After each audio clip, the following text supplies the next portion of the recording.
Hello tout le monde, j'espère que vous allez bien, bienvenue sur la chaîne du Club Crypto. On est parti pour parler de Bitcoin, on va faire une analyse, on va regarder où est-ce qu'on en est. Vous l'avez vu évidemment sur les 2 derniers jours, on a eu un gros crash au niveau du marché, donc on va se servir de Bitcoin pour prendre la température globale du marché, car évidemment c'est toujours lui qui donne le rythme et qui dit si on part à la hausse sur le marché ou non, si on part beaucoup plus bas. Donc on va regarder où est-ce qu'on pourrait remonter éventuellement sur Binance, mais on va se focaliser aussi sur ce qu'il faut regarder plutôt à la baisse évidemment. Actuellement on est plus sur un scénario baissier, donc l'idée est de voir où est-ce qu'on pourrait commencer à reposer des supports un petit peu plus bas. Et si vous êtes plutôt orienté DCA, stratégie à long terme sur Bitcoin, quelles seraient pour vous les opportunités à saisir? Pensez à vous abonner à la chaîne, ça récompense le travail qu'il fournit, ça fait toujours plaisir et vous serez notifié lorsque les prochaines analyses justement sortent. Donc déjà, ce que je veux vous montrer, c'est sur le sur le weekly, pardon, je vais y arriver, sur l'unité de temps weekly, donc une bougie égale une semaine.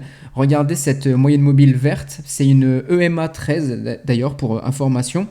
Un truc qui est assez intéressant, c'est que vous voyez ici aux environs de mi-août 2022 et ici aux environs de pareil mi-septembre. Et là, aux environs de cette semaine justement, à chaque fois on a topé sur cette moyenne mobile. Donc autant plutôt avant, ici on topait sur la moyenne mobile la rouge qui est une AMA 200.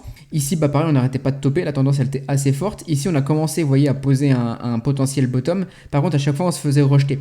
Donc ça, c'est intéressant. Si jamais dans les prochaines semaines, et ça, je vous le dis parce que tout le monde ne le voit pas, justement ça. Mais en weekly, si vous voyez à chaque fois si vous voyez dans les prochaines semaines qu'on vient à repasser d'un coup au-dessus de cette EMA 13 et qu'on s'en sert comme support, ça sera plutôt intéressant pour les semaines qui suivront justement ce signal et les mois qui techniquement suivront ce signal. Donc vraiment quelque chose à regarder de près au fil du temps sur Bitcoin.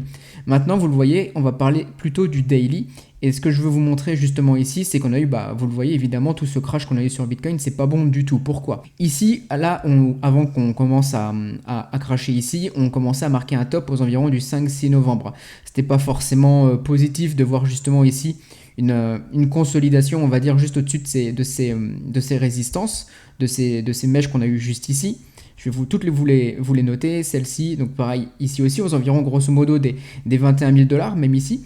L'idée justement quand on voit ça, c'est que le prix vient de s'en servir, et ça je vous l'explique souvent dans les vidéos, s'en servent comme résistance, enfin les pètent en résistance et s'en servent comme support. Si tout de suite ça réintègre, c'est pas forcément bon, c'est que grosso modo on vient choper les stop loss et les liquidités de tous ceux qui sont en short juste ici, on chope tout ça dans cette zone et on repart. Et donc c'est pas forcément positif. Donc ici c'est ce qu'on a eu, on aurait très bien pu ensuite défendre d'autres niveaux de prix, par exemple beaucoup plus bas, soit via les moyennes mobiles, soit plutôt si vous regardez plutôt l'action du prix, par exemple ici aux environs des 19 600. Cette zone, là où justement il y a l'encadré doré, ça aurait été une zone pourquoi pas à défendre. On aurait fait ce qu'on appelle le wake of check, donc finalement on serait revenu sur ce prix qui est juste ici et qui était finalement la résistance de cette belle structure en W qu'on a juste ici, qui est une structure en général bullish, surtout en daily. Pour du swing trading c'était cool. Si on avait juste ici, on était juste revenu ici au fil des jours et qu'on était reparti, ça aurait été plutôt sympa, on aurait pris plus de temps, on aurait un petit peu réintégré le range, mais on serait reparti plus tard. On avait de belles opportunités, on pouvait largement aller chercher même les 22 800 qui sont juste ici, et si vraiment on avait un bon gros rallye de bear market, on pouvait largement aller chercher les 25 200 par exemple ici. Là, tout le monde aurait crié to the moon, et là par exemple, on aurait pu vraiment se retourner et continuer un peu plus le bear market. Donc finalement, ça c'est dommage qu'on ne l'ait pas eu, parce qu'on aurait eu vraiment des belles opportunités pour prendre des profits, ok, se faire plaisir à chaque fois en swing trading. Le gros crash évidemment que personne ne pouvait prévoir sur le marché, l'incertitude, le fait que FTX aussi bloque les retraits, tout le monde se met à vendre, il y a des cascades de liquidation puisque ça déclenche des stop loss et ça s'enchaîne et ça s'enchaîne et ça s'enchaîne. Maintenant le point négatif, on aurait pu justement espérer ne pas avoir ce point négatif, mais là vous voyez c'est qu'on a justement cassé cette zone juste ici des 17 622 $. Donc ça c'est la mèche sur Binance, si vous regardez sur un autre exchange ça peut être à quelques dollars près, mais grosso modo c'est la mèche la plus basse du range qu'on a eu ici justement aux environs du 19 juin.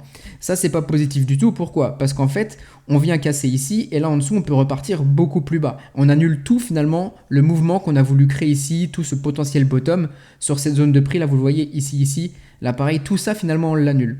Ça aurait été intéressant que ça se fasse comme ça, donc qu'on clôture au-dessus et que finalement ça soit juste de la liquidité, mais qu'on clôture au-dessus. Là actuellement on n'a pas ce signal, on continue finalement à repartir en dessous, même aujourd'hui, c'est pas forcément bon sur le marché. Donc ici finalement maintenant, qu'est-ce qu'on doit attendre sur du daily?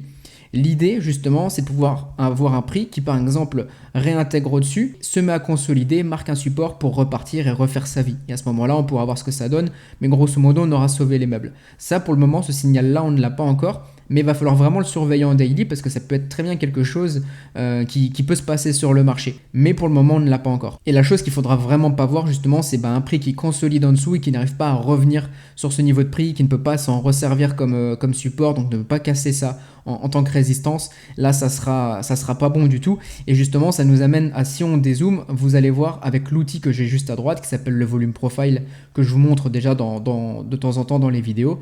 Je vais me placer plutôt en weekly, on va faire ça comme ça, là ça sera beaucoup mieux. Vous le voyez, le volume profile, à quoi il sert? C'est un indicateur qui grosso modo va vous dire sur quel niveau de prix on a eu beaucoup de volumes échangés.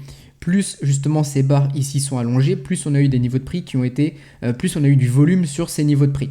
Là pareil, c'est comme grosso modo des supports et des résistances un petit peu, mais ça permet une chose, ça permet de beaucoup mieux voir les creux dans ce volume profile. Et ces creux, ces trous que vous avez là, c'est justement des endroits où on a eu peu de volume. Et justement, si on vient à casser ces zones, on peut revenir largement travailler ici.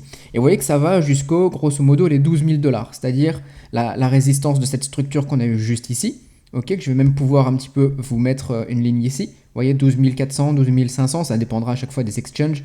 On a à la rigueur aussi ici si on pouvait sauver au niveau de cette mèche, mais on pourrait largement, si vraiment on continue à aller plus bas, soit là à court terme, ok, soit finalement dans les prochaines semaines en cas de bear market évidemment, enfin de continuation vraiment de ce gros bear market avec des cascades de liquidation beaucoup plus basses, on pourrait les chercher vraiment plus bas ici. Pour vous, pourquoi ça pourrait être une utilité, comment vous pourriez le transformer en opportunité? L'idée évidemment ici, c'est que si on arrive là, ces niveaux ensuite en dessous vont être beaucoup plus défendus. Ça pour du DCA, c'est vraiment une belle opportunité. Par contre, vous voyez que la fenêtre est quand même assez grosse. On est de 17 500 à 12 000.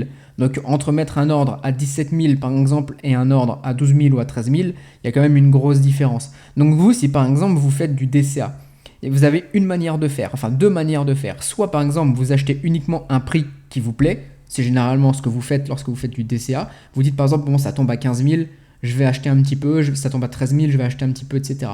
Dans ce cas-là, vous fragmentez vos ordres, vous pouvez même les mettre à l'avance, et si jamais on a des mèches ou quoi que ce soit, vos ordres se font choper et c'est parfait. L'autre chose que vous pouvez faire, si vous êtes plus prudent, c'est que vous attendez justement qu'on soit dans la zone, ici entre les 17 000 et donc les 12 000, 13 000 grosso modo, mais on va parler de celle-ci, 12 500.